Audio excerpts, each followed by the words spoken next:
เบิ่งพี่น้องนี่รถไถเขาเจ้านี่มาพร้อมเพียงเกือบเงินละคันไผมีมาเปิดพี่น้องพวกนี้เต็มอยู่พอนั่นก็โอ้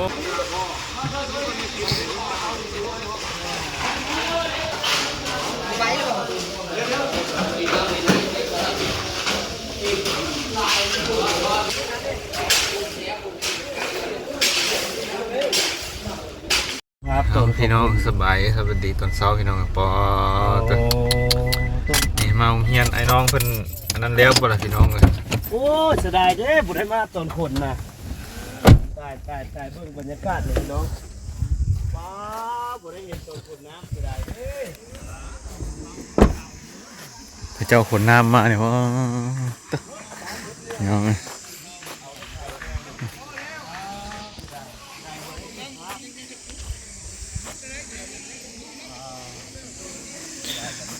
พระท่านสบายดีนะสวัสดีอีกทีหนึ่งเด้อพี่น้องปอสบายเพิ่นพร้อมเพียงอะไรพี่น้องเลยยอมรับโอ้ดีใจเห็นสบายเฮ็ดตั้งใจเฮ็ดแบบนี้พี่น้องเลย FC ก็น่าสิดีใจเนาะที่เห็นแบบนี้เนาะพี่น้องเนาะที่ FC ที่ช่วยเหลือก็โอ้น่าสิดีใจพี่น้องเลยเพราะว่านั้นได้เนี่ยปอตัวมามุกกับโอ้ยทวงเลยบ่เคยอันนั้นพี่น้องบ่เคยเห็นวันนี้ชาวบ้านเพิ่นพร้อมเพียงที่เพิ่นอยากได้ให้ลูกๆหลานๆเพิ่นเนาะพี่น้องเนาะ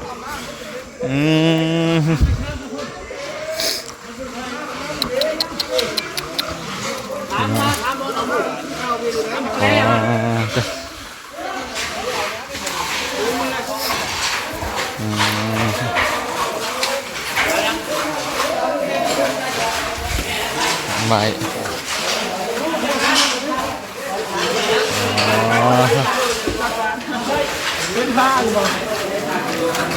เกือบเลี้ยวทางนี้ก็ห้องนั้นจะเรียกแล้วฮะโอเคพื้นโง่หัวขึ้นก็บ่ได้เจอเหล่าให้จักเจอเหล่าให้เฮ็ดแล้วอ่ะ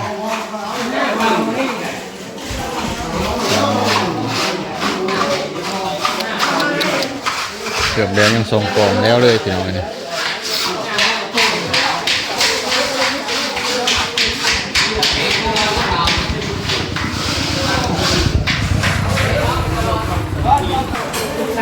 ยังกองยังถือว่าเร็ว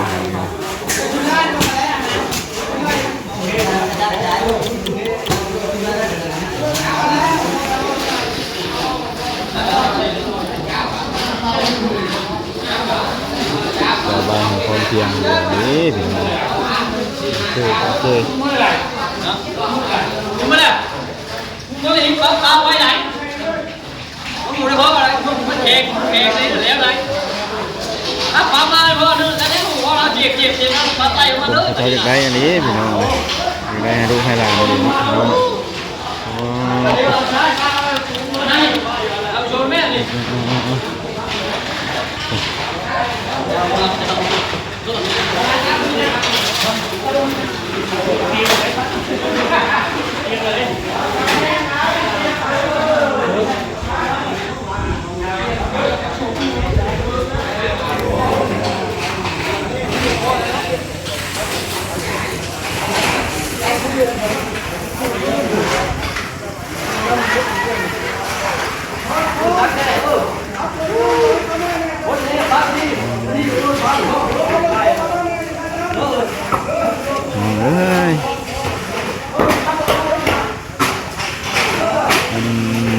FC ที่ผ่านเงินมาซอยน้องๆนักเรียนก็น่าสิดีใจนะน้องๆเห็นชาวบ้านเพิ่น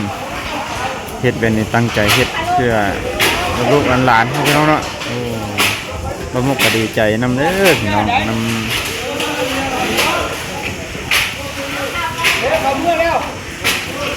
บางบ่อนนี่นั่นในบางบ่อนพี่น้อง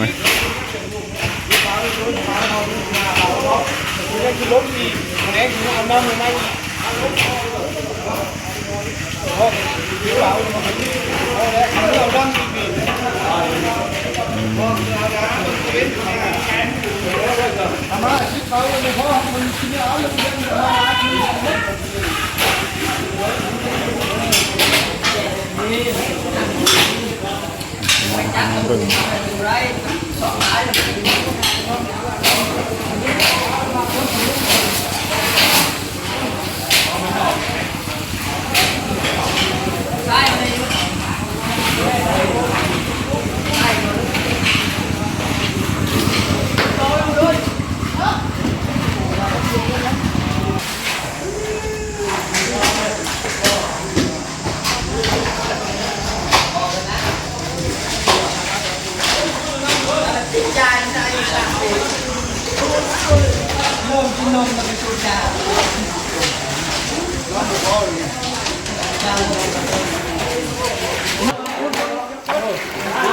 แล้วล่ะพี่น้องห้องเนี่ยก็ตัวใหญ่เลยพี่น้องชมเชยไอ้น้องเพิ่นสมเพิ่นจะได้ให้รู้ให้หลานได้พี่น้องเอ้ย เฮ้ยนี่นี่ บอกอุด ไหน อุด มันก็เป็นคล้องอย่าง เฮ้ย นั้นแข็ง แม่นเลย นี่มาปั๊บ ใน นี่ แก้วนี่ปั๊มใหม่ ยางมาผู สามเหลี่ยมมันอีเอาควานมันเป็นคล้องมันเป็นทุ่ง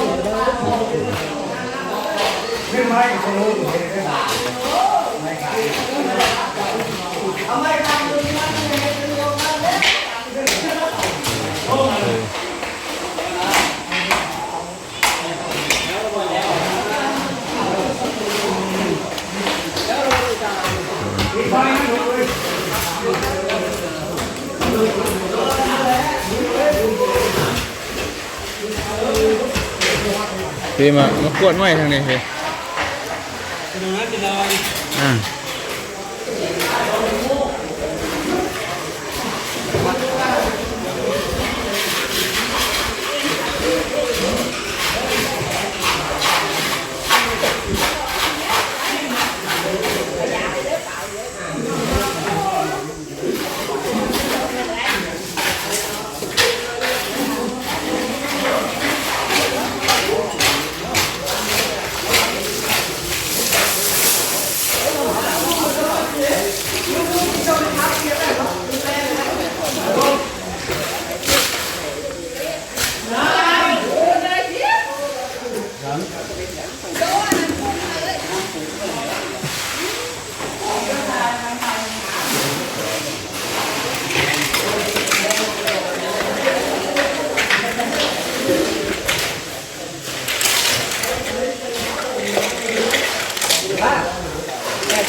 เลยชมเชยพี่น้องชมเชยดีใจ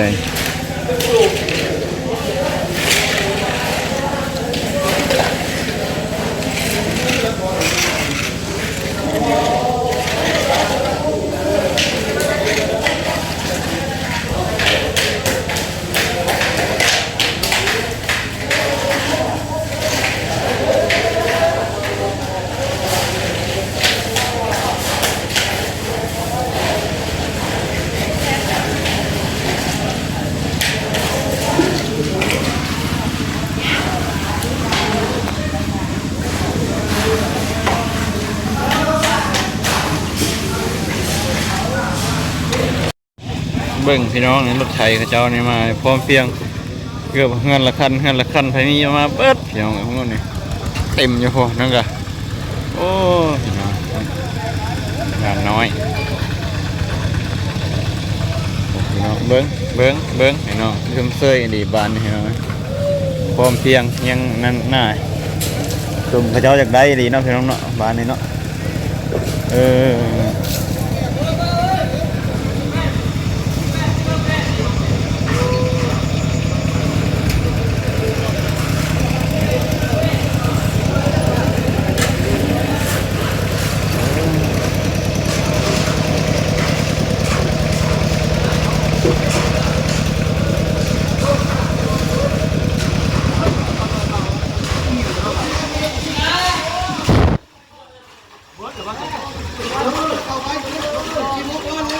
รถไถรถมันพี่น้องมาเบิดทุกคนเลยเบิด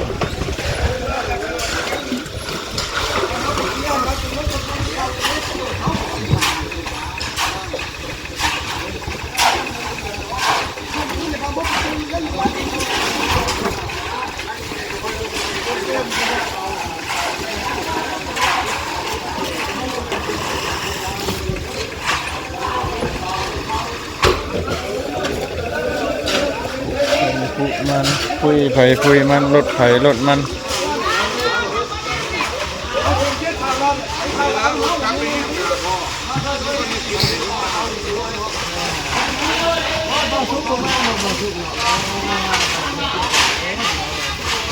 ก็ชุบยัดไปใส่เลย เนี่ยเลย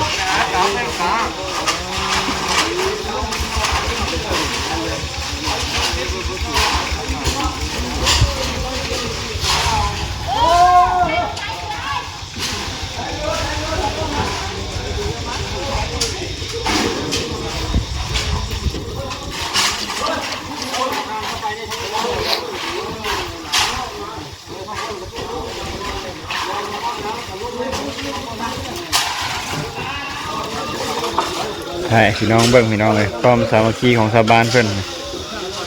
เป็นงานพ่อแม่พี่น้องที่ช่วยเหลือเห็นก็โอ้คือสิดีใจพี่น้องพวกชาวบ้านเพิ่นพร้อมเพรียงเดียวดีพี่น้องในการเฮ็ดนี่ในการเทพื้นนี่พี่น้องโอเค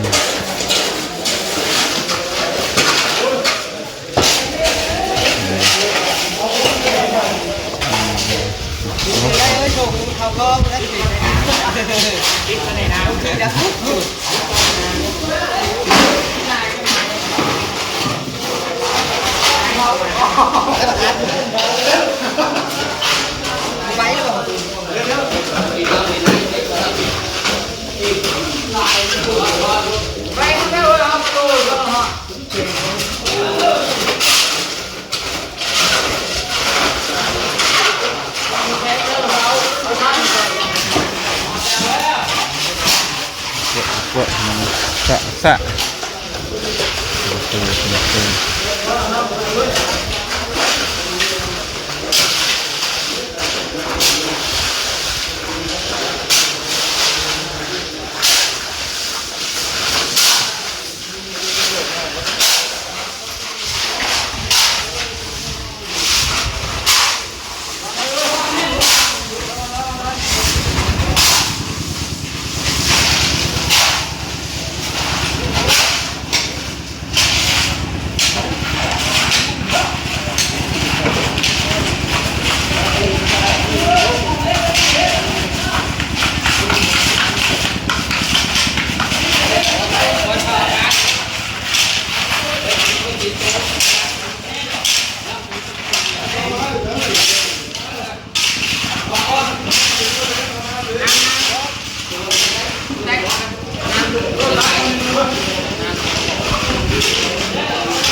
เห็นว่าทรายน่าจะอยู่เซเนี่ย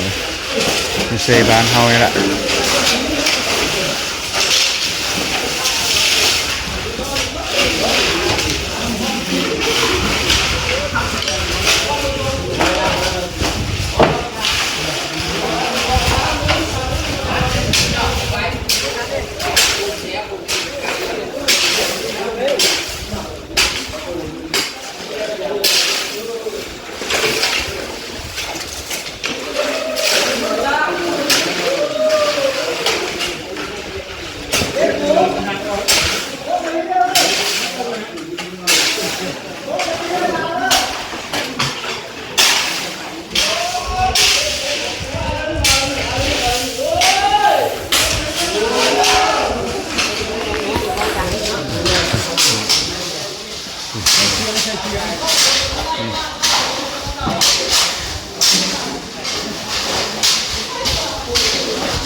เนี่ยใส่เนื้อมันคุมไปคุมมันพี่น้องเลย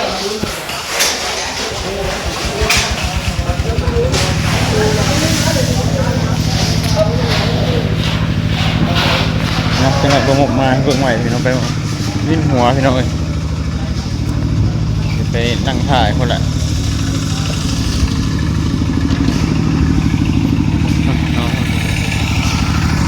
บ่สุขสันต์บ่ได้มาซะบ่สุขสันต์จะไปทางใดพี่น้องแจ้งมาเราบ่เห็นว่าเฮาบ่สุขสันต์มาจักไปทางไหนเลยเพิ่นก็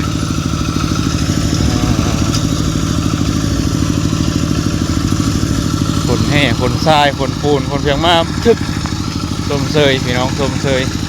ให้น้องเฮาสมเพิ่นจังได๋ได้พี่น้องเอ้ยรถผู้ละคันรถไถพี่น้องนี่พี่น้องเบิ่งนี่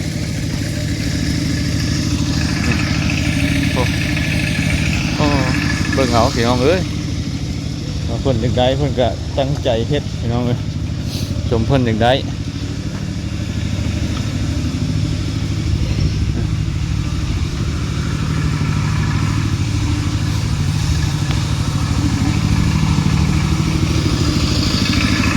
แม่พี่น้องเห็นเพิ่นก็ดีใจพี่น้องเอ้ยที่เห็นชาวบ้านเพิ่นเฮ็ดไปนี่เนาะพี่น้องเนาะเอาจังได๋ถ่ายเบิ่งใหม่เด้อพี่น้อง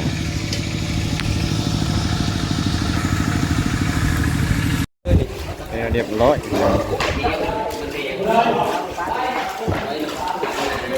โอเค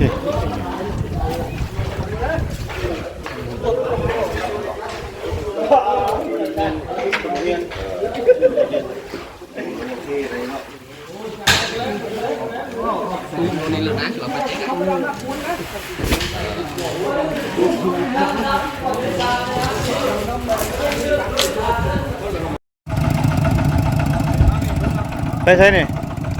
เอาพี่น้องไอ้บ้านนี้ก็สิพาเดี๋ยวกลับเลยพี่น้องไอ้บ้านนี้ได้ไปกลับแล้วบ้านนี่ไป โอ้ยสิต้อมมันเปลี่ยนวิดีโอ ไปดูมาโอเคกับใจเห็น ไปพี่น้อ